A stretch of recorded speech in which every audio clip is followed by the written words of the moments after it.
Welcome to Soul Lab Podcast, everyone. My name is Kelly Nazat, and today I'm excited to introduce you to a wonderful friend of mine, Kimberly Daugherty. We're talking in and around the Earth realm about systems, bringing our stuff together, our gifts to humanity to bring out in the world, and all the challenges that we all face in these arenas. And Kimberly, for me, is a wealth of information, whether it's technical, whether it's systems thinking, all the things that help me to get myself together. And as you listen in and talk to Kimberly, you'll find that she is so much fire, so much water, so much air, but she also has that earth element. And so we welcome Kimberly to the podcast. Wow, thank you. How's that for an intro? That's hard to live up to. Okay, Yeah, right. where do you want to start I today? like to start the bar very high. Well, so where do we start today? You know, we've already gotten into a bit of the earth realm with the group, and it's already feeling different, right, than the last weeks of water, even the fire stuff. They can feel very kind of alchemically, wow. But this earth section is already starting to feel much more grounded, and there's something positive that's coming through this. There's something so nurturing about being held by this earth element. So, I would like just to kind of get you can introduce yourself if you like. Your some of your interests, some of the things that you think are key to the earth element that we'll probably get deeply into during this conversation. hmm Well, I think when I think of Earth, I think, and my personal experiences, oh man, it really, I keep being drawn back to this memory as a child of laying on the floor and reading the whole Earth catalog and just like looking at everything that was out there that I didn't know and just being fascinated by just how much um, knowledge the human family has amassed and how much that knowledge has changed. I say that in retrospect because half the books that were in the Whole Earth catalog are now obsolete because we have new paradigms and new interests and new ways of looking at things and new models. But those models all sit on some very archaic structures. Number one, human socialization, and that's really where the earth cycles start in for me. And I think my first major move from the childhood structures that I was raised in, that are kind of the background of everything, was when I went to Burning Man. It was the first time that I was in the term is a temporary autonomous zone, but it's basically where the imaginal is key and the intellectual is put on the back burner for for some for some time. And what that allows people to do is to have fun and explore and uh, live out their what if scenarios in group around other people and not just in their fantasies, and to see what would this look like, in 2 weeks in this virtually indestructible but also uninhabitable, long-term, sustainably not sustainable place. You get to try things out because you probably won't do a whole lot of damage out there. And that's really different from being in human structures and human societies normally that have generations of knowledge behind them and a codified ethics of some sort or lack thereof, and the structures of power. I think that it was the first time that I was in a place where we were inventing the structures of power. Um, and that to me is key in how I have looked at social structures from there on out. Because I mean, we all in school and social studies, I'm probably dating myself by even calling it social studies, but in learning about other societies in the world as children, we're taught, there's these structures of government and blah, blah, blah, that are all different, and they all have their pluses and minuses. Burning Man was the first time I was ever in a non-democracy, non-oligarchy, non corporate imperialistic time. I mean, like, because there's no advertising out there. Like, there's nobody telling you what to think about out there. You're kind of on your own, or directly interfacing with the people around you. And in that way, it acts a lot more like an eco village that's kind of off grid. It's the off gridness. It's that ability to, like, what would you think about if you didn't have advertising telling you what to think about all the time? Um, So, what about the Burning Man that process and experience that, if we use the sort of elemental idea, what about it that really fires you up? What does that reflect inside of you that it holds space for? it holds space for the glue that keeps everything else together. It's kind of weird because in permaculture, you're focused on the design of a given piece of territory. You're working on the gardens and the natural functions and the natural systems, but the actual glue that makes all of that work is the social, it's the legal, it's the financial, it's how you, and by financial I mean like money and trust, and like it really boils down to trust. Like Mm. all systems of currency are just systems of trust. That what do you trust to hold value over time? So if you look at it from a trust factor, and I would say legal is like the codification of norms and what's expected to sustain this system, and the social of like how do you treat one another, and who holds the power and who makes the decisions and how are the decisions made. All of those things are the glue that holds any process together. And at Burning Man, you don't have any of the processes because you're actually making those in situ, but you do have all this glue to work with. I like it. So there's this Burning Man is, I look at the middle of fire and it's all about creativity, right? To some extent, yes. I It's mean, it's about expression. It's about, when I look at the middle fire, there is this sense of, of spontaneity. It's Leo. It's the sun. It's about it's theatrical. It has all of these qualities. it, Yet, it is it is on an individual level, and hmm, yet when you get to the collective level, it's very earth. yes, yes, that's So what I so was it's going like to get at. people are drawn out to Burning Man for the fire, for what it can teach them as an individual, what how they can express themselves. But when you get down to it, when you get out there, it's a different thing because it's also a working city. And it's a working city without a charter. It had, I mean, there are ethics. There's definitely, there's the 10 principles of Burning Man. But aside from those, like, there's beginning to be, after 25 years, there's beginning to be a list of rules that you need to uphold because, like, you can't drive your own car all over the place anymore. When it first started, you could. But a lot of those have to do with the size. Like, so in the scalability of this, you also get into earth factors.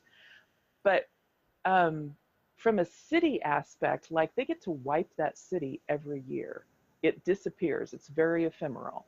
So for 2 weeks, you get to build a completely new city and get to play in what would the city be like that had 70,000 people in it and acted like this. And you get to see stuff fall apart. You do. Like, stuff will fall apart out there, and you get to test it in a super inhospitable environment. It's like a city lab. Like, we play in a soul lab, but this is like a city lab. And once you get to take some of those things out of the city lab, you get to go apply them in the default world and create, your living lab in the earth realm outside.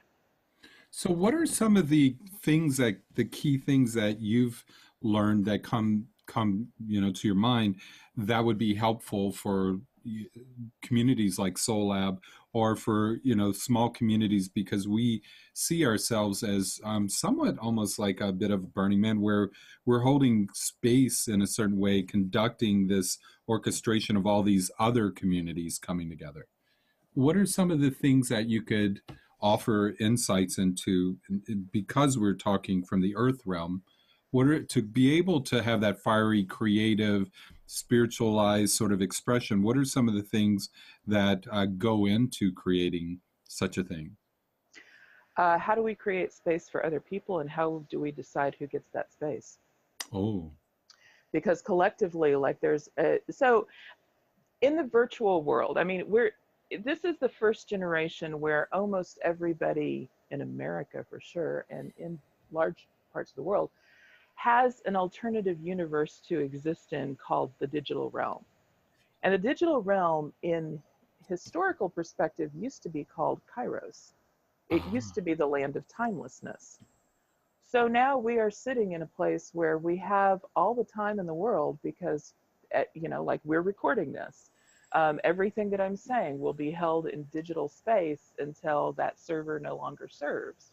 Hmm. Uh, so our collective memory has gotten much bigger, and our space with which to develop our individuality to some degree has gotten smaller, because of the way that we apportion space in both the physical and the virtual world in just the level of attention. Like the thing about Burning Man that always gets me is like you can't see it all. There's no way.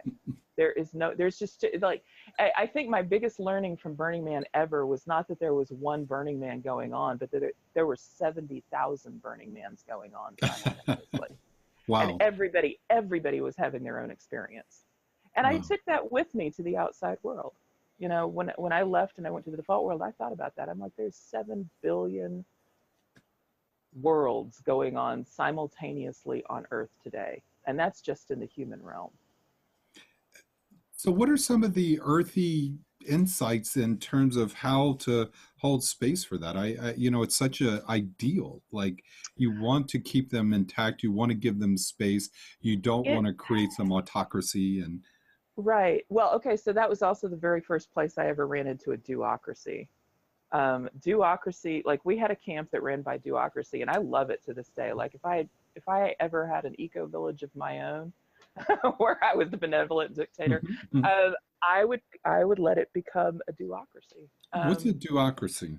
A duocracy is where the group collectively decides what projects are important. And it says, yes, these are the projects that we would like to see done in our camp or in our world or for our purpose or to our charter. And then various people, they kind of as a group break it down into what needs to happen. And then various people take that on because that's their baby. It's like they become, we used to call them czars. So there were some camp functions that had to be covered, like the kitchen had to have a kitchen czar, the gray water had to have a gray water czar, the ice had to have an ice czar. And those people are respected by the camp in that if they ask you to do something in their realm, you'll find a way to do it. Like it's not a volunteer system. It's not a like sign up for Sunday at 2 kind of thing, because Burning Man is a lot more ephemeral than that. I'll guarantee you Sunday at 2 you'll be halfway across the playa and having the best conversation of your life if you're not held to this time frame, because Burning Man is timeless. It's also it's digital in that way, in that like if you plan anything out there other than the burn of the man, good luck. Because it's probably not happening A, on time, or B, with who you thought it would, or C, it's just there's so much synchronicity that is happening out there around your plans. I should say in spite of your plans, that you have to learn to roll with the flow of it, with the natural cycle of the event, in a Hmm. way that you don't have to. And I mean, in the default world, there's that codification of you'll be at work on time, you'll be on the bus at this time, you'll be watching your TV program at this time, XYZ. So like our time outside of Burning Man is very structured, very, Yeah. very structured.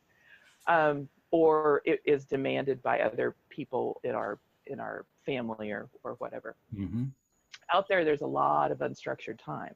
And so if you try and structure that time, all of a sudden you're trying to add Chronos to a Kairos event, Got it. if that makes sense. It does. Um, It does. and so in a duocracy, that's the form of power structure inside of a Kairos event. That's the only way to handle it, is that one person says, yes, there will be ice in all of the ice chests all the time. I'll see to it that that happens. Now, how and when that is dealt with is up to that czar. They don't have necessarily every day at 9 o'clock we're going to go get ice kind of thing, because that's not the way Burning Man runs. It's like, okay, we need ice. We're all good. Okay, so you, and you, can you go help me carry ice? It's like, okay, do we have enough people here to cook dinner now? Is it time for everybody to eat? Yeah, sure.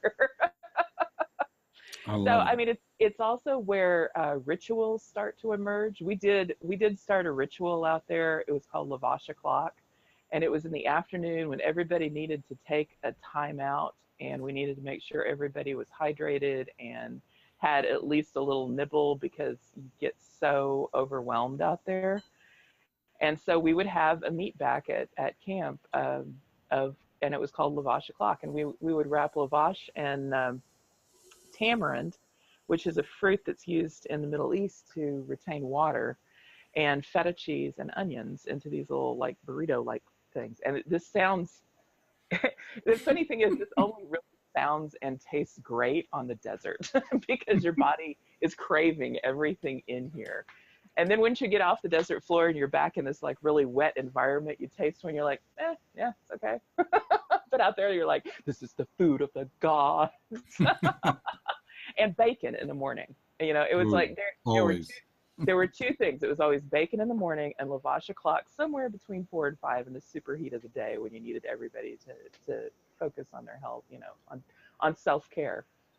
And And so really, like, this is, those were the emergent things out of that society. Like, if I had taken all bacon and all lavash o'clock ingredients out there, we probably could have survived pretty well. But those were emergent functions of Earth. Like, this is your nutrition out here. This is what you need in order to survive, and everything else is gravy. And it it's was a, understanding that, because I was coming from, like the food industry, where it was like, oh, we're going to feed you every 3 hours. right, right. And you get on the desert floor and like nobody wants to eat. It's like you're doing good to keep people just hydrated out there. Yeah, So so I mean, context. that became like, what is the nurturing function that we need here? Like, how much nurturing do we need to nurture each other in a physical sense? Yes, we all need to make sure that we're hydrated. We probably need to make sure that we can bathe at least once this week. That would be nice. Uh, so, the codification of norms took over after a few years, but before that, it was rituals that were necessary to keep us all healthy and happy and functioning together. I think, there there's kind of a saying that dictatorships impose, but leadership emerges. I kind Wow. of feel like in the in the Earth realm, that um, codification imposes, but needs emerge. That, like, we can try and plan for everything that's ever going to happen out here, but that's not what we need to do just to survive. So there's a certain spontaneity to this sort of Chronos time or Chronos There's both experience. spontaneity and synchronicity. It's the honoring of synchronicity, I think, more than anything out Aha. there. That you have to honor the synchronicity that is happening within that world that supports you. Because And sometimes Lavash O'Clock doesn't happen at your camp. Sometimes you're halfway across Playa and you'll run across a group of people who are doing the same thing ish. And vice versa. We would invite strangers into our camp at Lavash O'Clock and start feeding them, because we felt it was important to the people around us. So it's that kind of like care but also honoring synchronicity at the same time. Because oftentimes the people that would show up in camp at that time would, like, we'd have amazing conversations with them. Oh, Amazing. So yeah, it's like, what is the most natural form of communication in a Kairos environment and not a Chronos environment? Because in Chronos you get into hierarchies and who's important and who gets the time and that type of thing. But in a Kairos environment, it's who did you run into and what might they know, or how might they be of interest to you in that moment. It is spontaneous, but I think I believe more in synchronicity than in spontaneity, because I think spontaneity is just it's a term that the hierarchical world gives to synchronicity. well, yeah, it sort of strips out the teleological or the intelligence within that Yeah, that yeah, that exactly. that inherent system or the field of wisdom guiding this. And I love Mm-hmm. that about Kairos. For many years with Solab, I've always tried to um, introduce some symbolism of the sensibilities of Kairos because it embraces that so much. And I believe that is quite a salve to our Chronos based lifestyle. Mm-hmm. When you do a vision cry, you're stepping out of Cronus into Kairos. There's no appointments. You're just sitting in a Exactly. sacred Yeah. circle for Yeah. days on end and no sleep and all that other stuff. Until So something happens. until something happens, and Mm-hmm. then that the tuning in, I can recall very clearly. A part of the purpose of that, right, is to be away from everything that's familiar, be away from everything that you're integrated in terms of the social structure and all of these constructs that sort of bind us to these experiences that sort of like you're talking about with Burning Man, that you don't necessarily have to get it done at 1 o'clock, but there is a sort of a responsibility there. And this allows you to step out of that, out of time and space, and be in this sacred place, in the sacred center of a mandala medicine wheel, and be present, not reflecting on the past, not projecting into the future, and being present. I could engage in this breath of life, this connection from the days. So the bigger mind started to enter into it, and I started to understand without this need for this chronos mind, that being part of the schedules and everything else, I entered in something bigger. When I got home, I had a hard time just going inside the box of my apartment. Mm-hmm. It's super common for people coming back from Burning Man to have problems with reintegration, because in the time period that they have been out there, by and large, people don't wear watches. I mean, when I first started going out there, you didn't even have cell reception, so like nobody was carrying a cell phone around. And so actual messaging, getting information from one person to the other across bio was only done on radio, and nobody really kept track of time except for like sunrise and sunset. So there would be events that would start at sunset because that was something that you could mark, like if you couldn't see the sun. Because when the sun goes down there, it goes behind a mountain, so it's pretty sudden that like all of a sudden you're in the shadow of that valley down there. So, but you go into kind of sacred time. I would call it sacred time. It's not exactly timelessness, but it is sacred time, where you're in the rhythm of the events, and you're going with it in a way that you have no agenda. Like just there's a really great story of Larry Harvey, who's a founder, who was the founder. He passed away this year. He was talking to somebody who's like, oh man, I haven't seen, like Burning Man, I just can't get anywhere. Like, it's just frustrating. I'm having a lousy time. He's like, well, wait a minute. He's like, yeah, I never get to see anything. And it's like, well, wait, where were you going and what were you doing? It's like, well, it took me an hour and a half to walk from, here to there. And he's like, and did you see anything while you were crossing? Oh yeah, I saw this and this and this. And he starts talking about all of these interactions that he's had with people in the community and great art that he's seen out there. And so he gets to the point, to the place where he's trying to get to, and of course, like the event's already done over there, like whatever it was he was headed toward. And so his frustration was that he wasn't able to keep Chronos time in a Kairos event. And Larry Harvey's like, but you had, you know, like you had an experience, you know, it's like drop into the experience and stop setting an agenda. I think it's the expectations and the agenda of Chronos that mess people up, because the richness is found in the Kairos. Wow. The richness is found in the just-in-time interactions out there that you could never plan. You just can't. You can try. I mean, it's like Burning Man is really frustrating at first for control freaks. It really is. They get out there and it's like there's germs everywhere.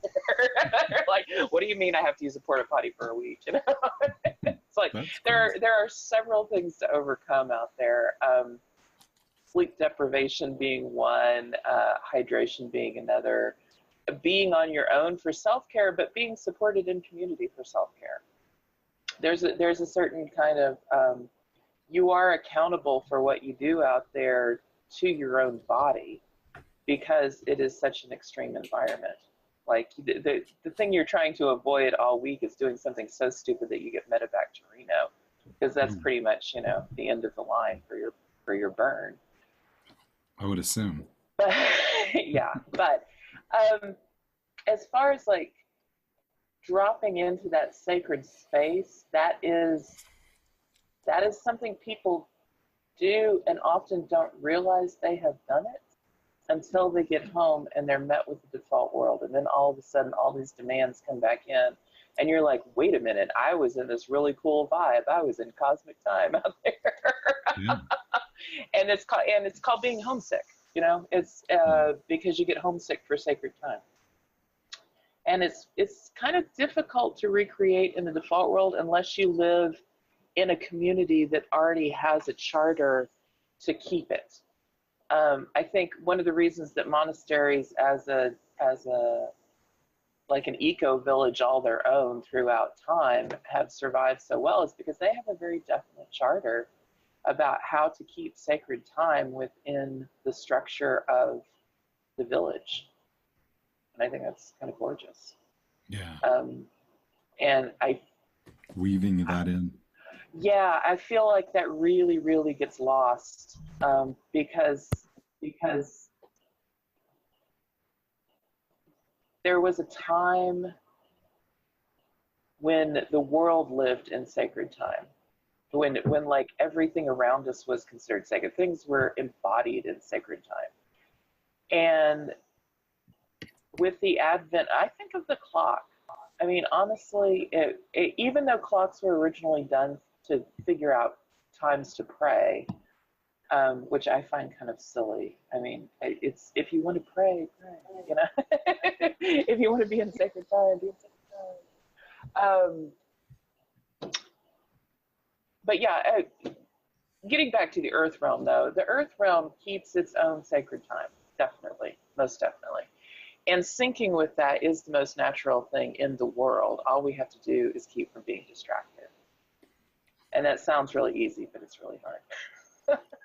It is, and I think it's... We have very short attention spans, but it's where we give our energy to is fundamentally... it's part of how we structure what's important to us. And I think that there's a vibe. There's a vibe against religion and towards spirituality, like this unaffiliated spirituality out there that's kind of free form these days. And it's kind of a spirituality a la carte, you know. It's right. Pick what you want from any given religion and just postmodernist kind of sort of mash yeah, up. kind of mash it up into your own spirituality. You know, make your own adventure, make your own religion, kind of thing. No, and that works to a point. It does. It works. It works through the fire realm and it works through a lot of the water realm, but it kind of falls apart in the earth realm for very specific reasons. That it doesn't involve the glue that holds the social aspects together.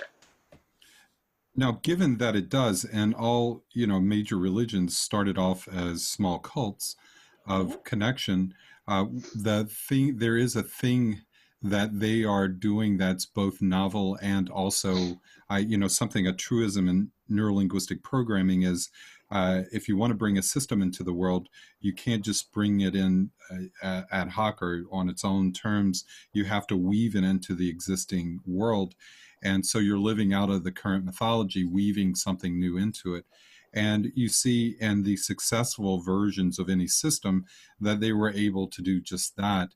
And so, if we look at like the finale, the mutable phase, if you will, the final part of fire, it's faith, it's ritual, it's ceremony, it's taking everything we're fired up to do and express in the world and take it into an article of faith, but also a practice of faith, a ritual. Hmm. And that is ceremonious. That is it's still, it's sort of refining the ego consciousness in that sense. But the water realm on the other side, that deep realm of water, as we see, is Neptunian, Piscean. It's entering into these otherworldly, deep DMT experiences of breaking through the membrane of this reality into other realities. And, it reminds me of Woody Allen. He said, everyone wants to know the secrets of the universe, and I'm still trying to figure out Chinatown. And, you know, Carl Carl Jung had that admonition for Aldous Huxley when Huxley was seeing him. He said, there's a certain point where you need to own the fact that constantly going into these other realms, while it has its advantages, you're constantly your ego consciousness, the air and fire parts are still trying to assimilate into your everyday life, yet you're still exposing to all of this novelty, and maybe Hmm. there's a point Hmm. of saturation. So I see that movement from the final phase of water down there where we do receive an elixir. There is a moment where you go, oh my God. And it's time to come out of the jungles. It's time to come out of the ceremonies of the lodges or off the mountaintop, and to come back in the community and say, I'm ready to bring what I have in. And, what I like about that first part of Earth is that it's in the astrology, it's Capricorn and Saturn. Both of them are like, who are you and what are you doing? They're Hmm. very dry. They're Hmm. very matter of fact. And my Hmm. wife is Capricorn, and most of my good friends are, for good reasons, because I'm Hmm. not. Why should Um, we let you live? right. And, I used to have Saturn, this permaculture teacher was like, yeah, every 5 years we should just put everybody on the block and say, yeah, why should we let you live? And at that point, you should have brought something back to the community that we find useful. yes. Like And I don't be think, out in la la land forever. And it's like yes, la la land has its place. It really does. It's super absolutely. useful for especially individuals. The healing of wounds, like it's you got to do some deep interior work to be a good vessel to bring the elixir back out. You don't want to be a cup full of holes. Absolutely. So that's But why yeah, we need good teachers in this realm that mhm. understand and can reach those of us that go deep and go high, in all these areas. There are a lot of good teachings that do help us ground our experience and say, okay, now let's kind of distill it down, coagulate it, bring it into something. And what is it? How do Mhm. you see this is a great question to ask ourselves. Okay, what is it that I'm doing here, or what is it that I could do here, and how? I mean, it sort of informs the how you're going to bring it all together business. And also where your medicine might fit in. Oh, I mean, it's like the same teacher that used to say that to me would also say, don't impose a solution. mm, Solutions emerge; they are not imposed. wow. And that was good. I mean, that was good medicine for me, because I wanted. I've had my control freak moments where I wanted everything to work according to a recipe, and that is the one thing you cannot do in community is try to impose a recipe Too that much works earth, too someplace much else. air. Yeah, It's well, and because you don't have the same glue, it's So there's something interesting that happens when you're building with mud, with earth, with local earth, Hmm. that you have to look at the constituents of that earth and amend them according to what it is you have. Hmm. Often, it's like there is no one recipe for earth building that's always right, because it depends on where you start with and what you start with, as to how you're going to have to manipulate that in order for it to, hold up structurally. So if you're in the Southwest, there's If you really, got a lot of clay gumbo, that stuff that just absorbs water, and then sheets it off, that's not necessarily great for earth building. It can be really good for certain types of plasters, mm. but as far as like, just doing full on earth ship building, you'd never use that stuff because it would swell up inside your tires. Yeah, so it's like, I mean, there's, even in natural building, there are definitely places you do not build certain types of housing. Like you would never do a straw bale in Hawaii, because you would have to ship the straw bales in, because they don't grow straw out there. And likewise, like we look at some of the ways that we build, even in the built environment, and they make no sense if you look at where it's being built. Like Adobe, that's super indigenous. Like you look at how indigenous cultures lived on land, and it becomes super fascinating as to how they integrated themselves with the earth around them, literally. Like they used earth, they used what they used that came out of the earth, that created their homes, that defined their communities. They actually defined their communities given what they were building with.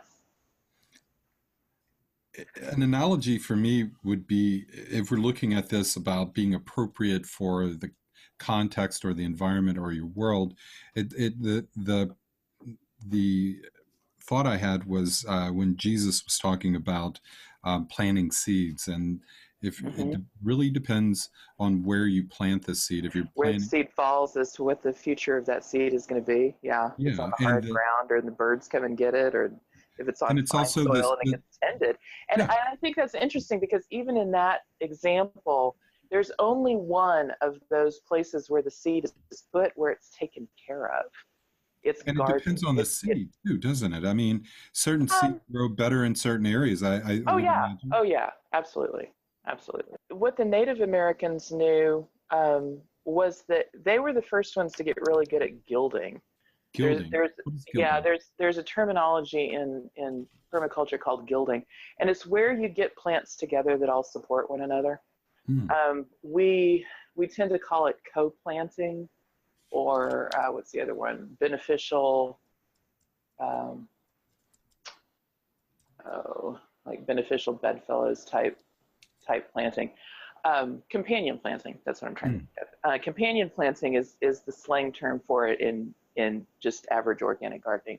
But there's multiple reasons that you would put certain plants together, not just that they nurture one another um, chemically, but they may provide resources or protections for the other plants. Like you can have what's called a trap crop, and it's a plant that you plant next to the plant that you actually want, purposely, because you know that all the insects will go to that plant instead. So it's called a trap crop. So there's multiple reasons. There's some that you would put, like you might put something in for honeybees to attract them to the area so that everything gets cross-pollinated. There's all kinds of reasons why you would put things in. There's nurse trees in forests are a really good example too. That's a natural example of plants that are dependent on the decay of another dying tree. Of that is a guild. Technically, that is a guild. Anything that lives in close proximity to one another as a nurturing environment. And we have to think about human environments in the same way. Like they're in close-knit communities, there's the healer, there's the nurturer, there's the authority figure, usually kind of trying to structure some rules for everybody to live by. And all of those functions have a purpose to keep, they're like the glue of the community. That I keep going back to, like, people are the glue that hold the functions of nature together. Just like animals are the glue that hold the functions of a landscape together. You take animals off a landscape and you interrupt a lot of different cycles. You interrupt soil dispersion and um, nutrient cycles that they can't be replaced. I mean, they can be replaced, but usually we end up replacing them with like some kind of chemical, something or other that ends up burning soil. Well, didn't we But have that nature, with the reintroduction of the wolves in the national parks? yeah. All of So, a well, sudden, that's fauna. an excellent example. Excellent example. That has to do with the fact that wolves are a keystone species. Keystone species don't have any other predators that keep them in check, but they tend to be kept in check by the availability of prey. Hmm. But one of the things that they were doing was they were pushing the elk, they were putting the fear of God into the elk and getting them up off of the wetlands that they had eaten down to the point that the wetlands no longer were supporting the hydrology the way that they had. And Hmm. so once you got them out, then you got the wetlands back. Well, once you got the wetlands back, you got the small forest creatures back out there and the things that raptors lived on. So then you got the hawks back there. So it was a whole, it's called a trophic cascade effect with the wolves coming back. But there's other modulators that have existed in the American landscape, like the buffalo and buffalo wallows and thorns are another really good one. So prairie grass grows really deep. Like the roots on the stuff can go down up to 10 feet deep. Wow. Prairie grasses hold the soils in place, and they also withstand really harsh winters because the roots are so deep. Well, when the thatch on that stuff gets too thick, it starts sloughing off water, and then all of a sudden you have these dying just because it may be raining, but they're not getting the water down deep into the roots, right? So Ah. the solution to that in the American West was buffalo. So buffalo, there were millions of buffalo. The buffaloes were moving all over the place. But one of the things about a buffalo hoof is that it has like a cloven hoof um, shape to it. And the way that they move across the landscape is like tiptoeing through the thatch, and they basically break the thatch through in a way that cattle just trample. They don't actually break the thatch, but the buffaloes would break the thatch. Well, if they stayed in a place too long, they'd break the thatch up too much, and then it would rain, and you'd end up with mud wallows. Well, one of the plants that loves disturbance like that is thistle. So thistle gets into the mud wallows, and it irritates the skin around the hoof of the buffalo, so the buffalo would move. So in a way, you had a long-term cycle, and that would, it's not technically a guild, but it's a way that controls nature, natural cyclical movements through the landscape of a very large animal. Like you didn't have to herd these buffaloes, although they tended to get herded by predators. So, as wolves moved around them, they would kind of move on. Well, as the wolves died off, and they were there, or the wolves were hunted off, then you would still have these buffalo that were causing problems, and the thistle took care of it, and then the grass would grow back up, and it was fine. It was no poisons involved. Nobody got an herbicide out to kill off the thistles. Nobody, started killing off the buffalo because there were too many of them, or trying to herd them from one place to the other with horses. It wasn't. It was all part of a big process, and it's that kind of like earthy, sacred time processing that we need to respect and recognize, and also see where those kinds of structures happen in society. So these are all examples of emerging systems. That these None of these were imposed on the landscape. These were all emergent solutions to problems that nature found a way to deal with. And likewise, in a lot of human environments, I think we're at the point where we need to find emergent solutions to things that are happening without trying to impose a set of restrictions to keep them from happening. I think that we go down a dark hole when we try and start to impose our ideas on sacred time and sacred earth in that way. The built environment is a fabulous example of that. Not only are we not adhering to the nature of the areas that we're living in, we are now imposing and codifying ways that make absolutely no sense from a natural standpoint. We're doing almost as much damage as we possibly could in some of the areas that we're building in. We're building in places that are inappropriate, where we are covering up good farmland with suburban development. You know, Kimberly, a lot of what you're talking about, I think is really important information, and I can see where it would get, how do you bring all of this together? And I think that's, again, a very kind of Earth One sort of thing. How do we dry it out and condense it down to a real seed of a new way? You know, there is an incredible book by a guy, Grant Maxwell, and it's called The Dynamics of Transformation, Tracing an Emerging Worldview.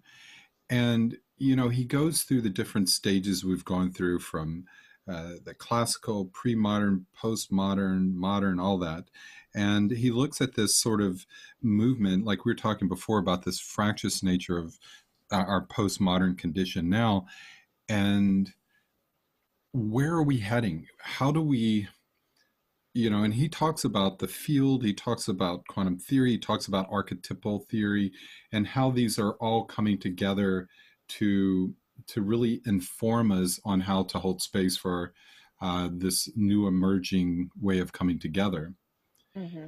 Well, I mean, we're definitely moving from a very material world into an energetic world in how we um, think and how we interact with other people. The digital realm in and of itself is all energy. There's very little material which is, it's easier on the planet in some ways because we're not, strip mining and plowing down forests to print books when we can do it digitally. So there's a very fast transference. I think that is a difficult thing to negotiate, in that natural cycles happen much slower than energetic cycles in um, in transference of knowledge, and so that can be a challenge. It can also be a benefit. It really depends on how we use the knowledge that we're transferring. If we're looking at knowledge and information as a way to serve the good of all, then it can be a huge blessing. If we're looking at it as a way to uh, get enough data points on people to be able to sell them another product, Ah, yes. um, then it becomes problematic, because now we're using our energy resources to create a system to create a better consumer rather than a better citizen. So partly it's this idea that if we don't decide to adopt some new world viewpoints for rational reasons, or reasons that we create these rationales behind, but instead do it because there is a demand from the ecosystem, the body, the Mm-hmm. humanity, and the rest, Mm-hmm. that we're not these sort of passive observers that are just imposing our wishes or our reality on existing reality, but that we're part of this emerging worldview that says we're part of participation, which is we're obliged to do, is seeing where that need is. Where is this growth need?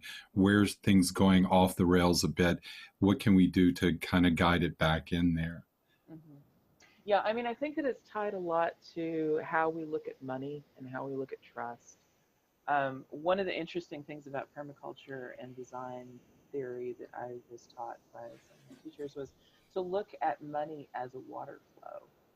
If this were a landscape, then this would be a water flow. And when you see huge amounts of money going into a system, look out for places where it's blowing out the stream bed. I mean, you see it in cities in a built environment where a lot of money will rush into a city, and all of a sudden it will blow out the rents so that you lose your mom and pops, and you lose all your little crenellations that are in the city that make it a livable city, and a funky city, and a cool city, um, and an artistic city, and a city that is a little slower. It speeds up the rate of the city in a way that you lose a lot of the meaningfulness of the city. And I mean, to some extent, like this actually happened at Burning Man too. I mean, this kind of wraps back around to what was going on out there. At one point, the ticket sale, the event started selling out, and it had no it for years and years and years. You could always get tickets at the gate, pretty much. A couple of years before the full on sellout in minutes, um, you couldn't get a ticket at the gate anymore, but like you could get it up until like a week or two before the actual event. And then once the tickets started selling out, then the scalpers came in. And then they had to go to a lottery system. And then people who had gone out there for years weren't getting the tickets that they needed in order to structure their camps. They couldn't strike a camp.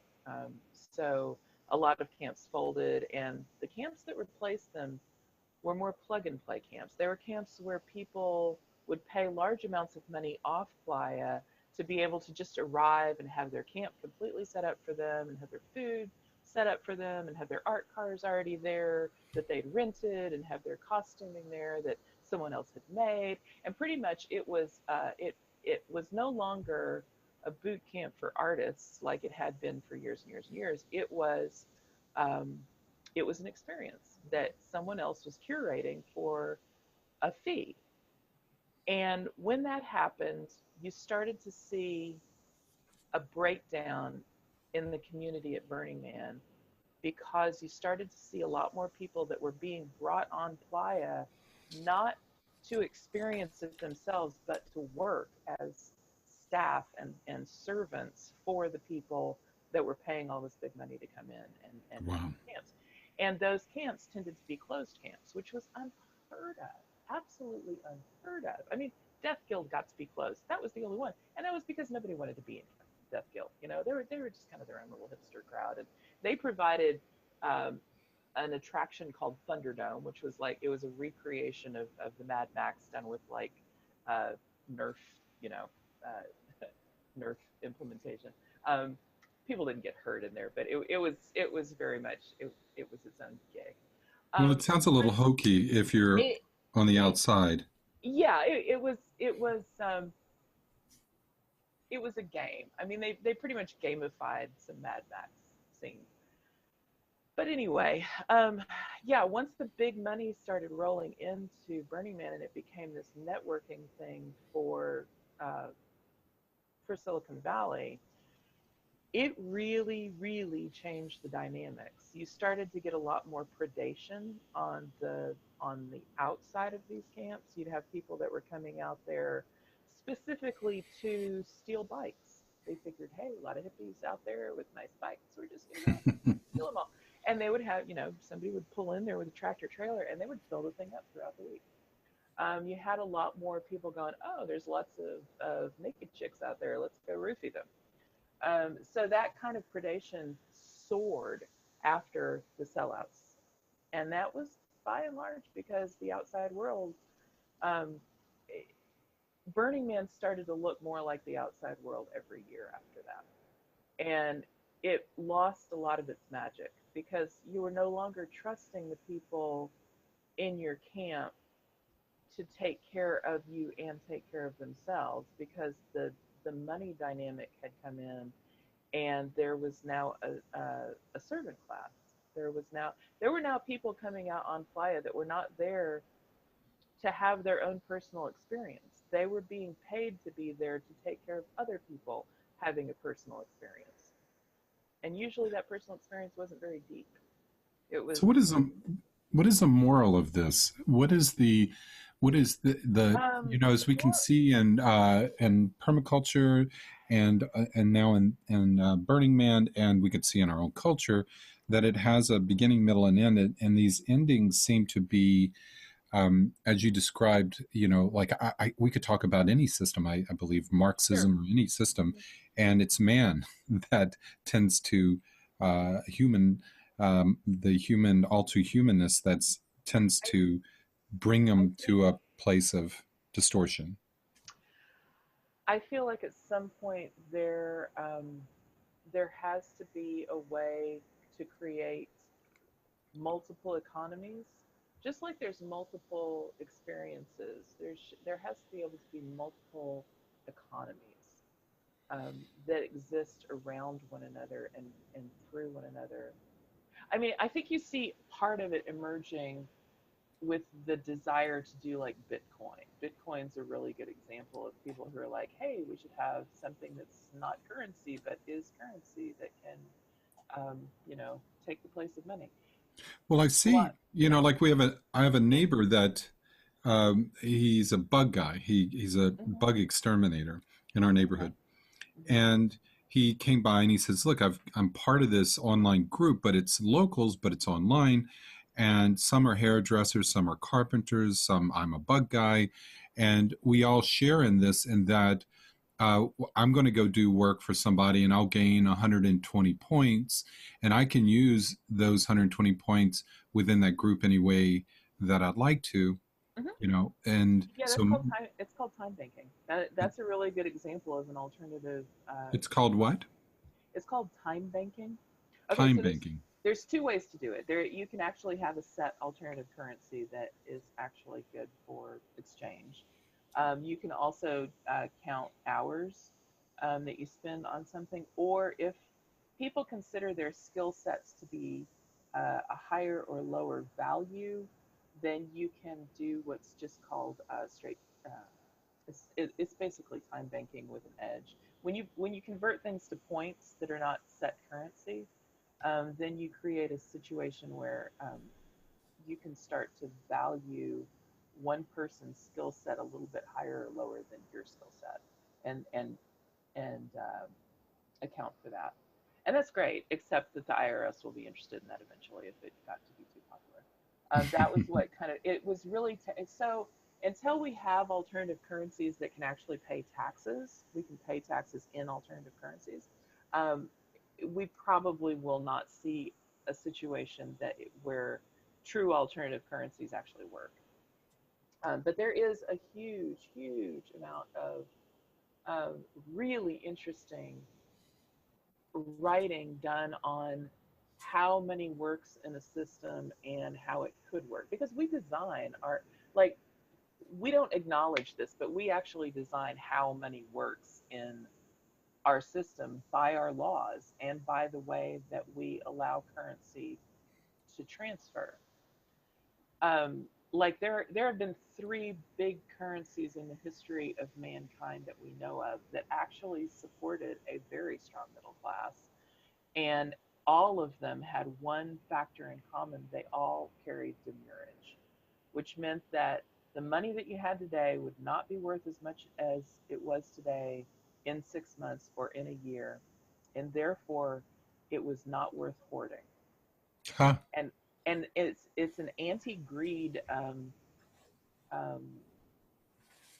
contingency to build that into the money. So rather than because like the thing that makes the disparity so god awful, besides the taxation issues, is the fact that we incur interest. Like interest bearing money currencies over time will always create a rich and a poor dichotomy. It can't be otherwise because you're creating a fiat currency out of debt if you don't have anything backing it. If you do have something backing it, then you're strip mining for the gold or the silver that you need to back it. But yeah, So the way that demurrage worked was it was usually on agricultural crops. So it was only on what the earth could produce comfortably in a given season anyway. And when you put your grains into the grain store, you would be given chit or currency based on how much of that grain they thought would actually make it to market before the following, uh, before the next harvest. And so what that accounted for was the likelihood of flooding, the likelihood of rats eating some of it, the likelihood of it being stolen. It was basically like an assessment of risk on whatever it was the current that was backing the currency, because this is all agriculturally based, backed currency, basically. So, like, how does that translate to today? You could do that in time banking. In time banking, you could say you have 120 points that you have gathered. Um, at the end of the year, or at the end of the year from the time that you have accrued that, what if it was only worth 100? Would you not be encouraged to go out and spend that 120 while it was still 120 and thus stimulate the economy?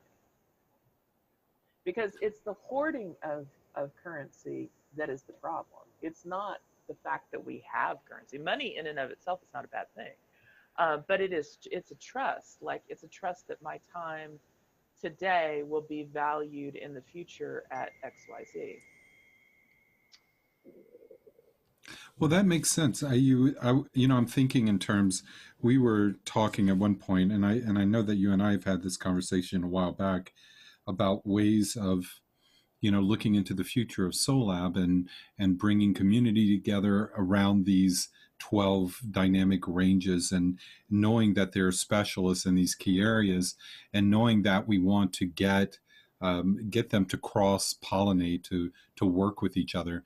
And maybe there is an issue with someone in the middle of the air realm who's more interested in the sort of sociological or cognitive behavioral aspect of reality.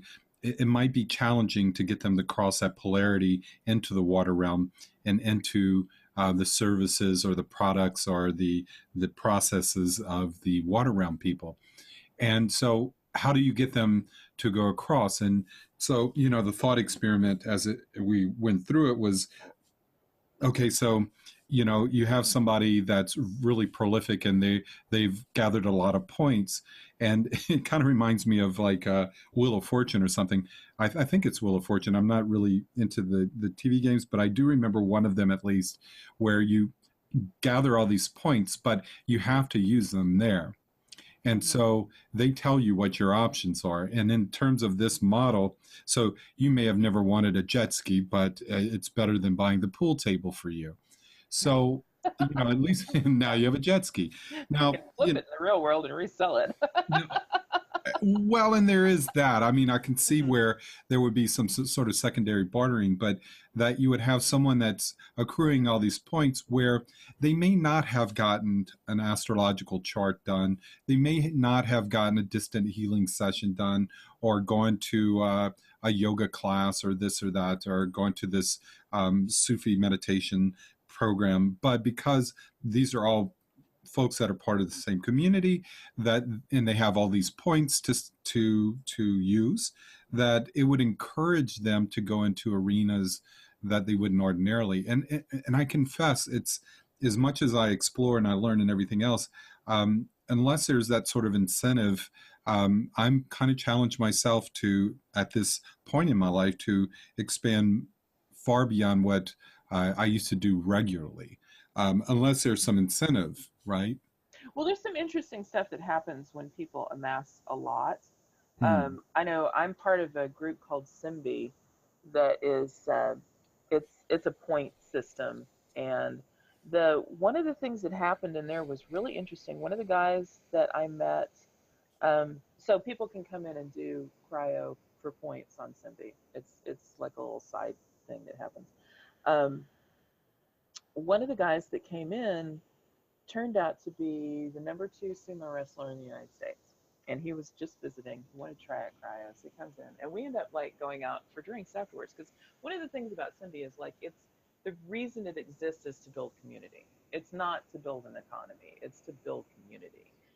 And so you're really highly encouraged to have a conversation with the person that is either offering the service or offering the trade. And it's got a lot of, it's kind of veered off into Etsy world for people that want to like make stuff. But it started out as services that you would offer each other. So his thing was like he would give sumo lessons wherever he would travel, and he traveled quite a bit.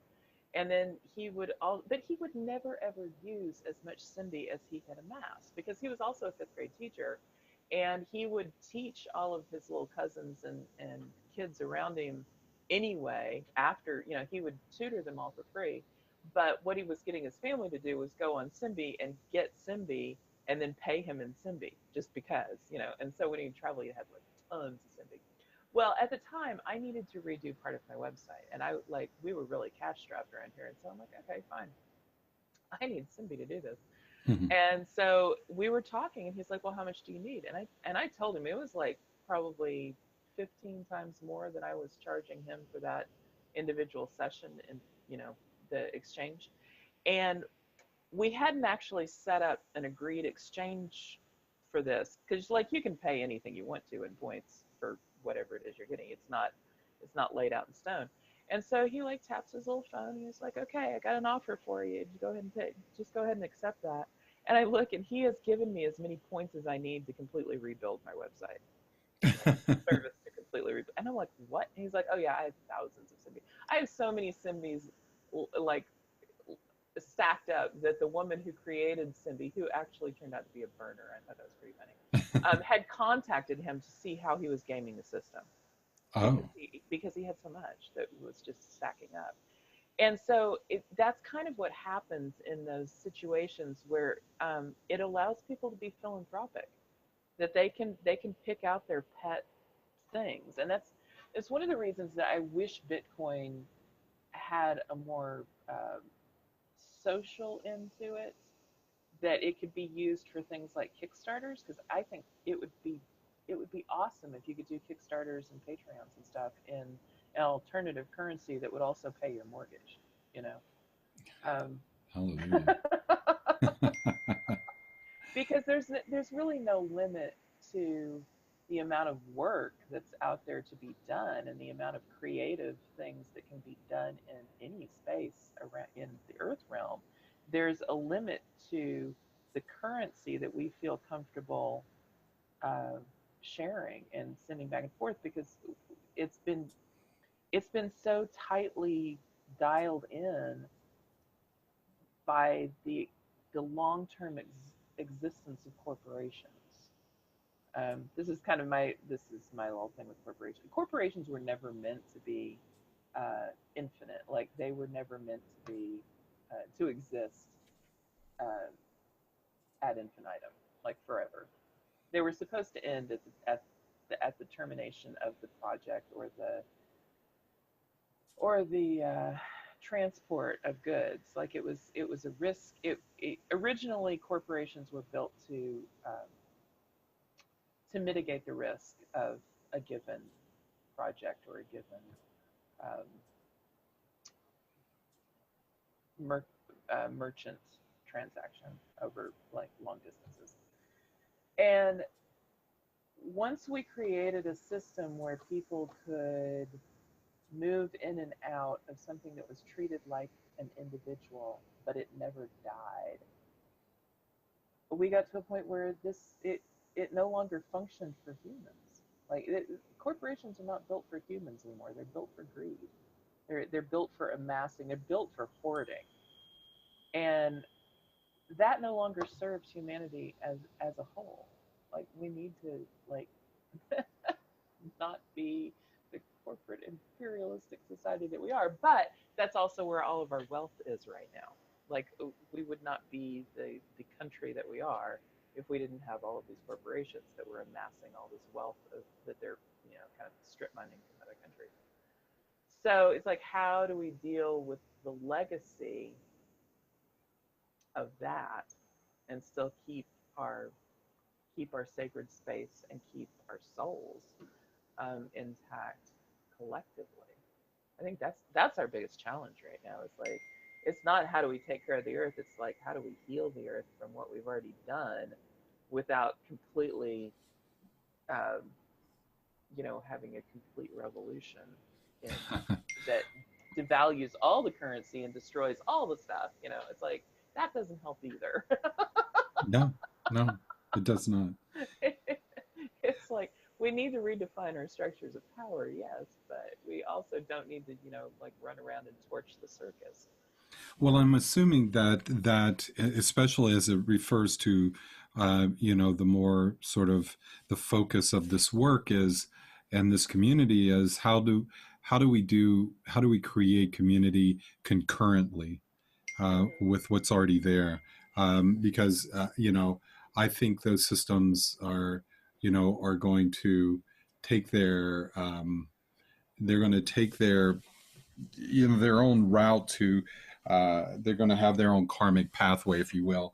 But in the meantime, there can be these concurrent movements, and I think that's part of what we're being asked to do. It seems is to have, I think it was something in Grant Maxwell's work around participatory experience, and that we are taking we're part of an integral process that's we have a perspective based on this integrated process where we're taking it in and we're adapting, just like you're talking with the ecosystem. The plants are moving, when it gets to a certain conditions, milk thistle comes up, and as long as we can have space for the diversity to come in and understand how the diversity plays, rather than expecting that there is this homogenous